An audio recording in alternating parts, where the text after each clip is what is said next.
बिस्मिल्लाहिर्रहमानिर्रहीम। Welcome to my channel. This is me Huria Arshad.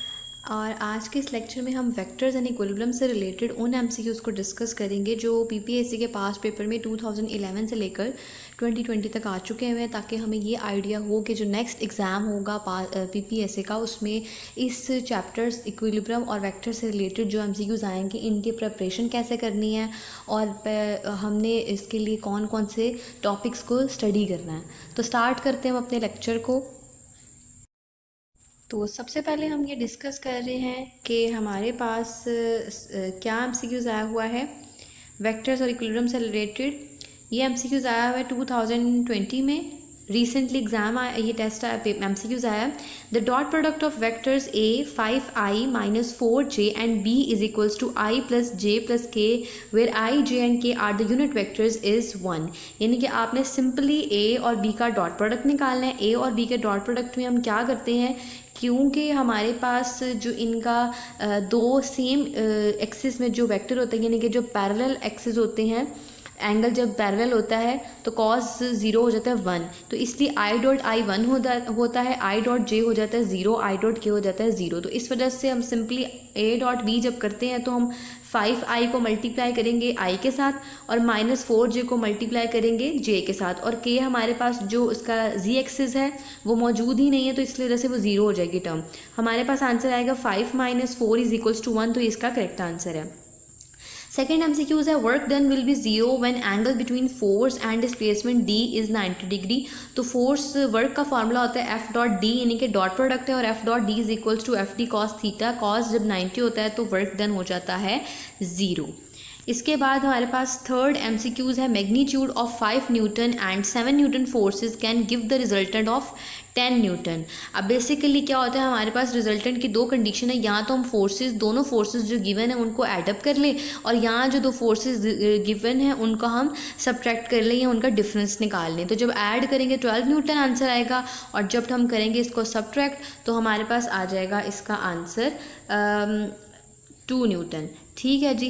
तो इसका मतलब है कि 12 न्यूटन से लेकर 2 न्यूटन तक का जो आंसर होगा वो हमारे पास इन दोनों की 12 से 2 न्यूटन की रेंज में जो आंसर होगा वो इसका करेक्ट आंसर होगा। ठीक है। और इसके बाद हमारे पास फोर्थ एमसीक्यूज है work done in circular motion after a complete cycle is 0।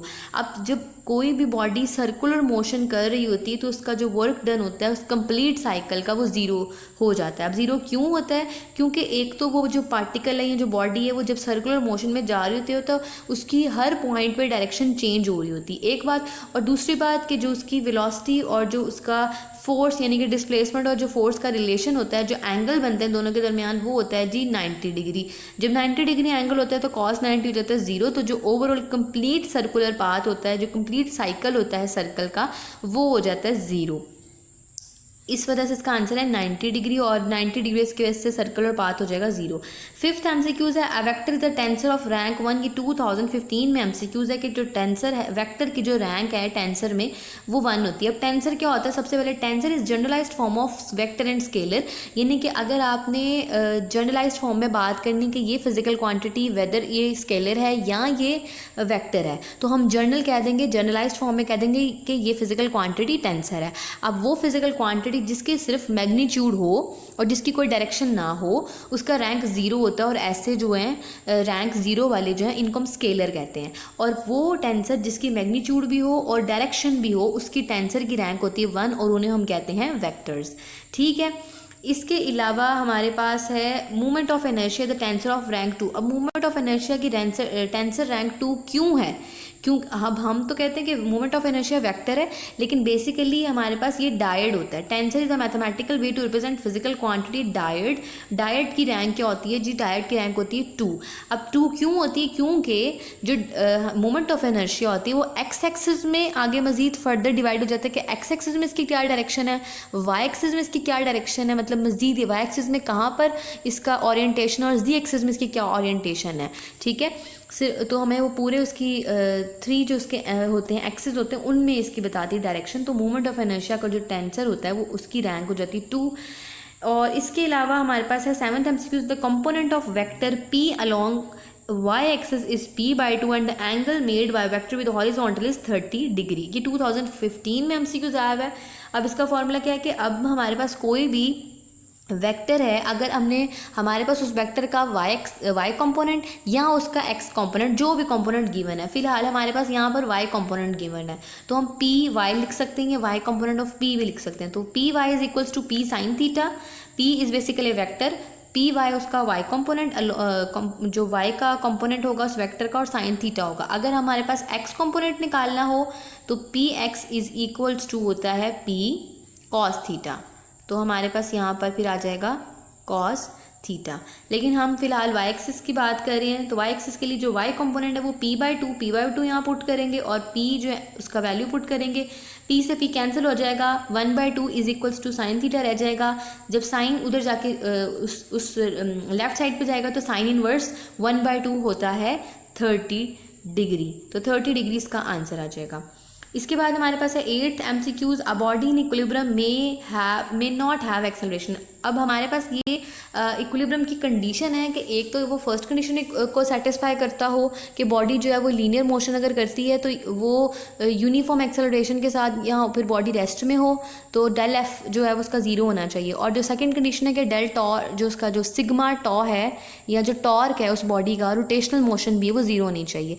अगर कोई बॉडी या तो रेस्ट पर है या वो बॉडी यूनिफॉर्म वेलोसिटी के साथ मूव कर रही है तो लाजमन उस बॉडी की जो एक्सेलरेशन होगी वो 0 होनी चाहिए, अगर वो इक्विलिब्रियम की कंडीशन को सेटिस्फाई करे तो, अगर करना चाहे तो। अगर इक्विलिब्रियम की कंडीशन सेटिस्फाई नहीं कर रही तो फिर उसकी एक्सेलरेशन 0 नहीं हो सकती, ठीक है, ये 0 नहीं ही होगी। लेकिन अगर बॉडी को मस्ट भी इन इक्विलिब्रियम में होना चाहिए तो उसके लिए एक्सेलरेशन भी 0 होनी चाहिए या उसकी एक्सेलरेशन नहीं होनी चाहिए।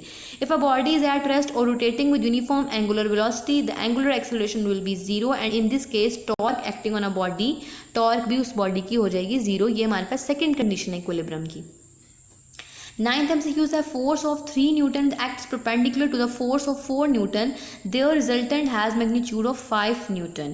अब बेसिकली हमारे पास एक फोर्स है 3 न्यूटन की, वो परपेंडिकुलर एक्ट कर रही है किसी दूसरे फोर्स के, जो फोर्स है 4 न्यूटन की, और हमने उसका रिजल्टेंट निकालना है। रिजल्टेंट का फॉर्मूला हमारे पास होता है √F1 का square plus F2 square plus 2F1 F2 cos theta. अब कॉस थीटा हो जाएगा 90, क्योंकि परपेंडिकुलर है तो कॉस थीटा 90 हो जाएगा 0, कॉस 90 0 हो गया तो 2F1 F2 कॉस 90 वाली वैल्यू पूरी टर्म 0 होगी। हमारे पास सिर्फ आ जाएगा F1 का स्क्वायर और प्लस आ जाएगा F2 का स्क्वायर और ऊपर आ जाएगा इसके अंडर रूट।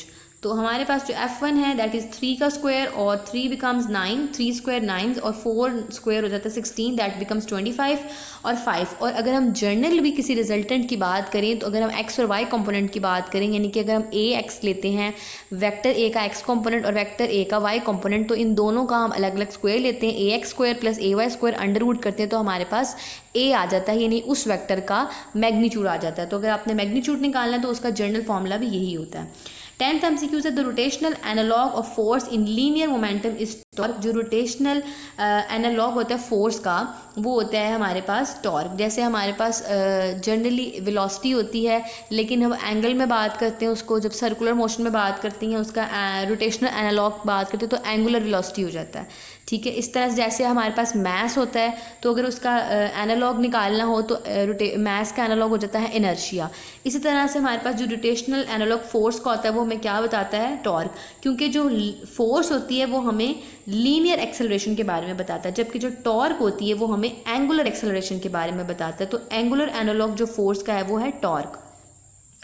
नेक्स्ट है हमारे पास, ये हमने 10 MCQs इसके डिस्कस किए हैं जो 2011 से लेकर 2020 तक आए हैं। इसके अलावा स्केलर ट्रिपल प्रोडक्ट और वेक्टर ट्रिपल प्रोडक्ट, ये दो चीज़ें बहुत इम्पॉर्टेंट है। इनका फॉर्मूला जो है वो बहुत ज़्यादा इम्पॉर्टेंट है। इसमें किसी भी तरह के कोई भी स्केलर प्रोडक्ट, डॉट प्रोडक्ट और वेक्टर प्रोडक्ट और स्केलर ट्रिपल प्रोडक्ट और वेक्टर ट्रिपल प्रोडक्ट, इनसे रिलेटेड जो है वो कोई भी MCQs आपको आ सकता है कि इनका एक तो रिलेशन बहुत इंपॉर्टेंट है कि ये A cross B cross C is equals to A dot C into B, minus A dot B into C. एक तो वेक्टर ट्रिपल प्रोडक्ट, और स्केलर ट्रिपल प्रोडक्ट में क्या होता है कि हमारे पास अगर 3 वेक्टर्स हैं तो ए डॉट और जो बाकी 2 वेक्टर्स होते हैं उनका हम क्रॉस प्रोडक्ट लेते हैं। और ब्रैकेट में जो हमारे पास ए क्रॉस बी है ये हम पहले निकाल लेते हैं, क्योंकि ब्रैकेट को जनरली हम ये समझते हैं कि जो चीज़ ब्रैकेट में होती है उसको हम पहले सिंप्लीफाई कर लेते हैं। तो बी क्रॉस सी हम पहले फाइंड करेंगे, जो हमारे पास एक फार्मूला है डिटर्मिनेंट का, यानी कि आई,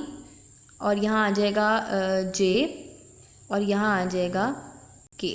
ठीक है, तो इससे रिलेशन से हम क्या निकालेंगे, इसका बी क्रॉस सी निकालेंगे, और इसके अलावा जो बी क्रॉस सी का हमारे पास वैल्यू होगी जो आएगी उसका अपने ए के साथ उसको डॉट प्रोडक्ट ले लेना है। और स्केलर ट्रिपल प्रोडक्ट जो होता है 3 वेक्टर्स का, ये हमें वॉल्यूम देता है पैरेललोपिप्ड का। ठीक है, ये भी एक एमसीक्यूज बन के आ सकता है। अब ये नहीं कि हम जस्ट उन्हीं एमसीक्यूज को डिस्कस करें जो पास्ट पेपर में है, हो सकता है कि हमें कोई न्यूमेरिकल वैल्यू डिफरेंट करके और इसी तरह के मैथमेटिकल स्टेप्स को फॉलो करते हुए हमें एमसीक्यूज आ जाए, तो इससे हमें क्या होता है, आइडिया हो जाता है कि इस चैप्टर से रिलेटेड आपको इस तरह से एमसीक्यूज बन के आ सकते हैं और हमने इस चैप्टर को इस तरह से डील करना है। उसके बाद ये जी हमारा ये आज की वीडियो थी। आई होप कि आपको बहुत अच्छी तरह से समझ आएगी। कोई भी क्वेश्चन है you can ask in the comment section. Thank you so much.